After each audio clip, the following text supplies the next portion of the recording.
Victor, comment ça va? Salut Daniel, ça va bien? Ça va très bien. Oui, merci. Merci de m'inviter dans ton parc favori. Ben, ça fait 13 ans qu'on essaie d'améliorer la situation pour les riverains. Ça bouge pas vite. Ça bouge, mais ça bouge pas vite. Alors, on est un peu impatient avec tous les développements qui va se passer dans le secteur. Il y en a 30 000 résidents qui vont s'ajouter avec tous les nouveaux projets. Puis, ils vont faire quelque chose du quartier, du secteur Molson, mais il n'y a rien à l'est du pont. En tout cas, pas pour le moment. Il y a quand même, il y a eu le PPD Faubourg, je ne sais pas si tu connais ça. Oui, Il y a eu le plan d'urbanisme. de participatif d'urbanisme. Oui, de planification urbaniste, oui, c'est ça. Et au moins, on a gagné un peu un point parce que ça fait longtemps qu'on dit qu'on devrait prolonger le parc vers l'est, jusqu'à Hochelaga.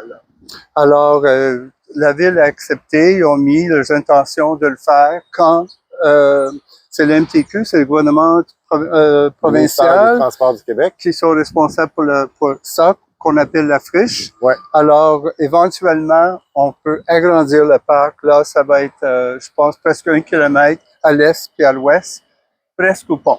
C'est ça. Alors, c'est dans notre notre grande vision pour avoir un accès sur le fleuve entre le Vieux-Port et même jusqu'à la rue Davidson dans Hochelaga. On vient de terminer, on vient de soumettre notre piste de solution pour un projet là-bas. Excellent. Ben, tu as dit un mot tout à l'heure que j'ai allumé tout de suite, tu as dit riverain. Puis c'est sûr que nous, on reste à quelques centaines de mètres du fleuve, mais on ne sent pas riverain. On entend les bateaux une fois de temps en temps, mais on voit presque jamais l'eau. C'est vrai, puis j'ai lu ça dernièrement, il y avait un article dans la presse, je pense, de Stéphane Laporte, qui parlait accès à l'eau, mais où est l'eau?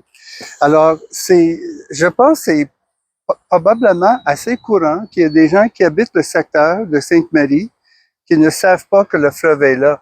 Grâce au feu d'artifice, c'est un moment rassembleur pour le quartier. Alors les gens, le parc est bordé de monde, ainsi que le village au pied du courant. Fait que là, les trains sont pas stationnés devant comme ils sont aujourd'hui. Alors c'est vraiment une opportunité pour voir le fleuve malgré c'est le soir. C'est ça. Mais à part de ça, la vue est bloquée par les trains qui desservent le port. Alors, plus souvent que non, quand on arrive au parc, on n'a pas l'opportunité de jouir un peu là, de la vue sur le fleuve. C'est ça. Parce qu'elle est vraiment extraordinaire, surtout vers l'est. Ben oui. Fait qu'en ce moment, on peut voir qu'on voit rien. Hey! oui, oui. On a un petit morceau du fleuve, c'est ça. Puis on voit un peu l'île Sainte-Hélène, mais c'est tout. Et regarde la couleur aujourd'hui, là. C'est super beau. Ouais. Il y a beaucoup de bienfaits pour le fleuve. C'est une des raisons pourquoi qu'on veut redonner ça. Parce que le parc, à l'origine, était donné à la ville ou un genre de trade là pour un terrain dans le vieux avec une compagnie ferroviaire pour donner pour avoir un espace de santé pour les gens qui habitaient le secteur. C'est ça. Alors c'est ça qu'on veut revenir aux sources et donner les lettres de noblesse à ce parc centenaire. C'est ça. Fait que le parc auparavant s'appelait le parc Belle-Rive. Oui, oui. Là, ça a été changé récemment, je pense. Ça fait quelques années, justement. C'est une des choses. Notre groupe, les Amis du Coran Sainte-Marie, existe depuis 2012-2013. Et à l'origine, on s'intéressait seulement au parc. Et comme j'ai mentionné tantôt, maintenant, on a une vision plus large avec le départ de Molson. Alors, on se concentrait beaucoup sur le parc. Et un des problèmes avec le nom Parc Belle-Rive, c'est qu'il y a une promenade Belle-Rive dans l'est et il y a je pense qu'il y a une Parc Belle-Rive aussi à Longueuil. Alors, on cherchait un nom, notre groupe, qui faisait plus, comment dire, rappel au courant Sainte-Marie qui est ici. C'est ça. Un nom assez connu. Fait qu'on a soumis, la ville a soumis pour nous la demande de changement de nom et ça a été accepté. Alors, maintenant, ça s'appelle le parc du pied du courant et non au pied du courant qui est le village, le nom du village. Juste à côté. Excellent. Ben, tu as préparé comment on appelle ça, une belle proposition ici pour qu'est-ce que ça devrait avoir l'air. C'est un projet, je trouve, super intéressant. Tu peux-tu m'en parler un peu plus? Merci beaucoup. Oui, notre groupe, depuis 12 ans maintenant, on regarde qu'est-ce qu'il fait ailleurs, qu'est-ce qu'on peut faire, comment on peut améliorer la vue. Et finalement, dans les dernières années, on dit pourquoi faire compliqué quand on peut faire simple. Ouais. Fait qu'au lieu de construire un ascenseur ici qui va tellement, qui va pas avec un petit peu l'allure du parc, on dit on va essayer de recréer une vue sur le fleuve parce qu'il y en avait une apparemment ici quand les trains étaient juste, les containers étaient seulement d'un niveau, mais avec 2 niveaux, on a perdu la vue. Fait que on a regardé un peu partout, puis on a vu dans le secteur est du parc, il y a ça descend. Ça descend et ça continue comme ça. Fait que c'est plus bas que le parc. C'est ça. Alors, on a vu, on a passé, mais pourquoi qu'on se lève pas le terrain pour qu'elle soit plus haut que les conteneurs? Excellent. Alors, c'est tout aussi simple que ça. Alors, on aurait une vue sur le fleuve, pas d'infrastructure, et aussi on créerait des endroits pour les activités, pour les petits-enfants, et aussi pour les jeunes et les moins jeunes, les aînés. Fait que pour nous, ça serait une place rassembleur. Et en ce moment, c'est une place peu fréquentée. Ouais. Beaucoup à cause des trains. Et ce projet-là, moi, une affaire que j'aime de ce projet-là que tu m'as expliqué, c'est que c'est pour tout le monde.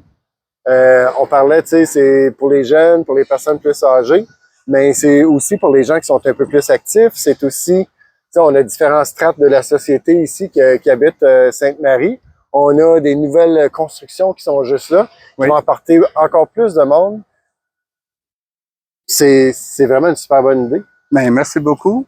On y croit. C'est ça. Puis on espère que ça va se réaliser. Ben moi, je veux vraiment que ça marche. Fait qu'on va travailler là-dessus. On va, ça fait partie de nos engagements. On va avoir quelque chose où on peut se rapprocher du fleuve, c'est sûr, à 100%. OK, mais c'est bien. C'est encourageant. Ben, il y a un deuxième projet. On va se rendre au deuxième projet. Oui, j'aimerais ça que tu me montres un peu plus sur le deuxième projet. Excellent. Parfait. Ça a de l'allure? Oui, merci. Excellent. Daniel. Merci. Et voilà. Fait qu'on est bon. On est maintenant dans le stationnement du U-Haul, le fameux U-Haul, juste en dessous du pont. Fait que il y a un deuxième projet ici que tu nous proposes. Puis c'est un projet qui est pas mal audacieux aussi. Je trouve ça vraiment fantastique. Peux-tu nous en parler un peu? Oui, mais ça fait partie de notre vision, comme j'ai mentionné, d'avoir une vue sur le fleuve. Il y a une fenêtre sur le fleuve sur le côté sud de la rue Notre-Dame, à l'exception de Molson et de U-Haul. Après, ça continue jusqu'à la rue Davidson. Fait qu'on a essayé de réfléchir comment on peut intégrer ces deux bâtiments, les bâtiments des deux compagnies.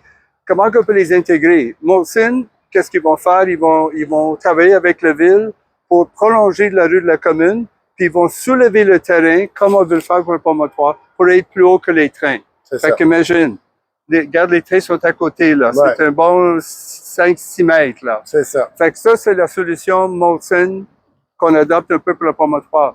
Mais pour U-Haul, c'est une compagnie qui est privée aussi, et aussi ça fonctionne très fortement. Tout le monde connaît U-Haul. Alors regardez les camions qui rentrent, qui sortent, surtout au début de mois.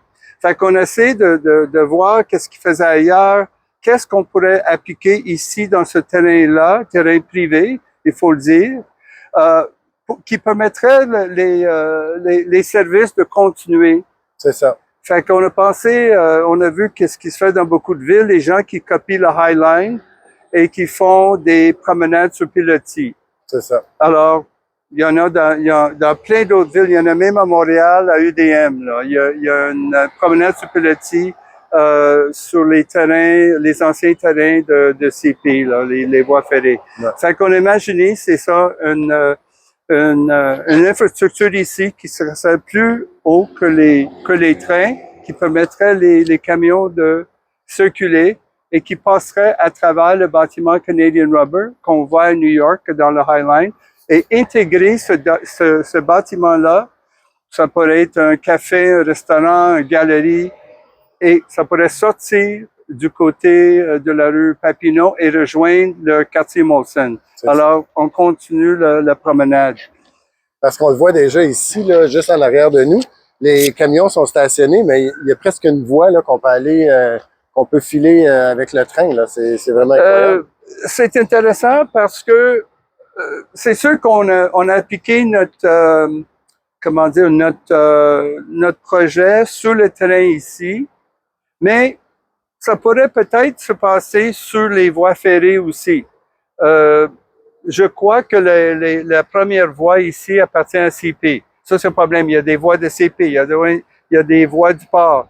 Mais pour une voie de CP, si on pourrait monter, on serait content aussi. Ça pourrait continuer aussi. Là. Puis il n'y a pas de limite. On peut aller jusque dans l'Est aussi. Exactement. Fait que c'est un peu deux possibilités.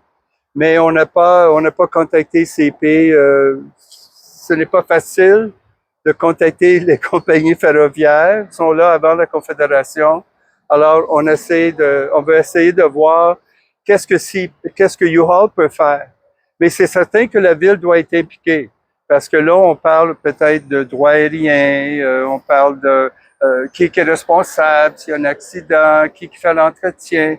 Fait que pour nous, on pense que c'est un projet que la ville pourrait, entrer un peu en partenariat avec une compagnie privée. C'est ça. Pour faire un projet pour le bénéfice de la communauté. C'est ça. On peut même l'appeler le Highline U-Haul. Ben oui, c'est ça. Ben, branding is everything. C'est ça, right? exactement. Ben, merci beaucoup, Victor. Je trouve, j'aime assez ça rencontrer les gens de Sainte-Marie puis voir les idées qu'ils ont. Pour moi, je trouve que c'est une richesse. Puis des fois, je trouve qu'on n'en parle pas assez. Il y a des super bonnes idées ici. Bien souvent, on se lève parce qu'on est mécontent. Mais j'aime ça aussi, le monde qui se lève pour rêver. Puis des gens comme toi, on a besoin encore plus. Oui, puis on croit au rêve, justement. Parce qu'il y a des gens qui se plaignent toujours, ils se plaignent, mais ils n'offrent pas d'idées, là, comment améliorer cette situation. Mais nous autres, on propose. Il y a peut-être d'autres idées. Si on peut aller dans le sens de redonner l'accès au fleuve, c'est pour le bien de la communauté, de toute façon. Exactement. Ben, merci beaucoup, Victor. Merci, Daniel, et bonne chance. Bonne journée. Merci.